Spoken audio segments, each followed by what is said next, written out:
Bonjour à toutes et à tous. Après les fortes chaleurs, les intempéries, 2 départements sont placés ce matin en vigilance orange, le Var et les Alpes-Maritimes pour orages et pluies inondations. L'alerte a en revanche été levée plus tôt que prévu en Corse, Anna Granger. Oui, c'est ce qu'indique Météo France dans sa dernière actualisation. Les orages attendus sur l'île de Beauté ont été moins virulents que prévu et se sont finalement décalés vers le golfe de Gênes. Près de 1400 personnes hébergées en hôtellerie de plein air avaient été préventivement mises à l'abri en Haute-Corse. Plusieurs vols ont également été annulés ce matin du côté des aéroports de Bastia et Ajaccio. Les Alpes-Maritimes et le Var sont en revanche maintenus en vigilance orange.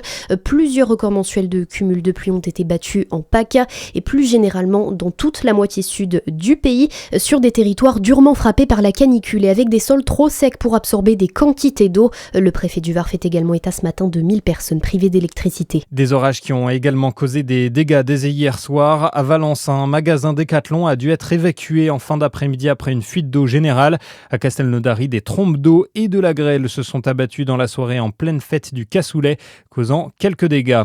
Ce vendredi s'ouvre la chasse aux oiseaux d'eau. La Ligue de protection des oiseaux demandait son report pour le 20 septembre, notamment en Côte d'Or, la sécheresse ayant déjà largement mis à mal la faune des zones humides du département. Selon l'OFB, 43% des cours d'eau du département sont à sec ou ne s'écoulent plus. La Fédération des chasseurs a refusé ce report, considérant que les chasseurs seront capables d'eux-mêmes de ralentir la chasse si la situation l'exige. Après la chasse, la pêche, l'association Paz face à Decathlon, les bénévoles prévoient de se réunir devant le Decathlon de Dijon-Quetigny demain à 14h.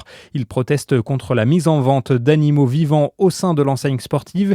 Il s'agit de poissons ou de crabes utilisés notamment comme appât vivant pour attraper des poissons carnassiers. C'est la pêche au vif, une pratique cruelle selon Paz. L'association a par ailleurs lancé une pétition en ligne qui a déjà récolté plus de 19 000 signatures. Notons que certains pays européens comme l'Allemagne ou la Suisse ont déjà interdit la pêche au vif. Et puis beaucoup de vignobles ont entamé leur vendange hier, notamment pour les vins rouges.